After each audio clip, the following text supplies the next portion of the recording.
It's 2024, and we still don't have Grand Theft Auto 6, or that second trailer. But we did get a new update for Grand Theft Auto Online. So Sabotage is the brand new update for GTA Online, and to be honest, it's not that bad. I have some complaints with it, but apart from that, it's not that bad. You unlock it by buying the Garment Factory from the story mode, and my first thought when seeing this was, didn't Lester burn that place down? But they actually acknowledge it, so I'm happy that Rockstar still somewhat acknowledges their story mode. Property, you were contacted by Pavel from the Cayo Perico heist. Now, I don't own the submarine, and I've only done Cayo Perico once with my friends, so this is cool to other people, but for me it was alright because I never did care like that.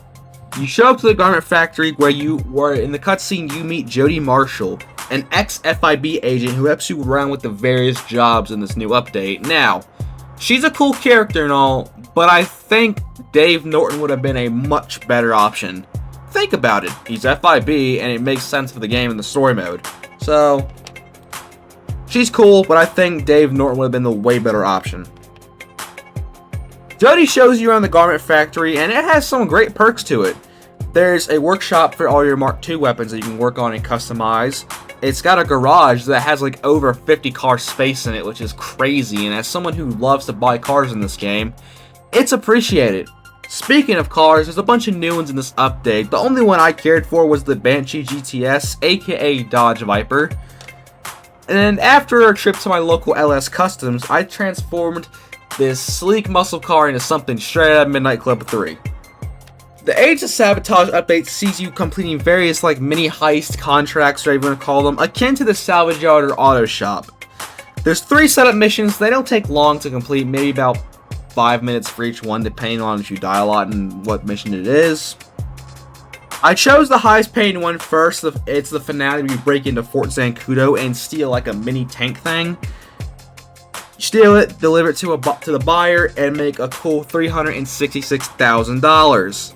And that ends the brute force file. Afterwards, Lester will actually email you about buying the Garment Factory, which is a pretty cool touch for story mode fans like myself. The fine art file sees you break into a penthouse and steal a giant art piece, and it's fun with all the stealth that's involved. The setups and heist itself only took about 35 minutes to complete. It has that fingerprint cloning thing that nobody likes. It wasn't that hard because this is the first time I've ever done it. Wasn't that hard, didn't hate it, but doesn't mean I like it. The Project Breakaway file is very short. I finished the setups in about 20-ish minutes. It involves breaking into a place, stealing a bunch of hard drives, and taking them to a buyer. And that's it really. There's not much to say about this one. It was fun, but not much to say. Finally, we have the Black Box file. This one is actually really cool. It has you steal this plane boat thing. It's called the Tula, I believe. After stealing it, you shoot down a way bigger plane, and then you scuba dive into the wreckage, search for things, find what you need, and then get out of here. Apart from dying a handful of times, it wasn't that bad of a mission, and it was actually pretty fun, to be honest. I was a fan of it. I have one complaint about this update, though. I don't like how there's only 4 files to do. They're replayable, which is cool, I guess, but it's gonna get tiresome after a while. I would assume Rockstar will add more in the future, or if it's like the auto shop where it resets weekly. But with that being said, is this update worth it? Yes and no. It's fun and you'll make some decent money, but after completing all 4, what is there to do?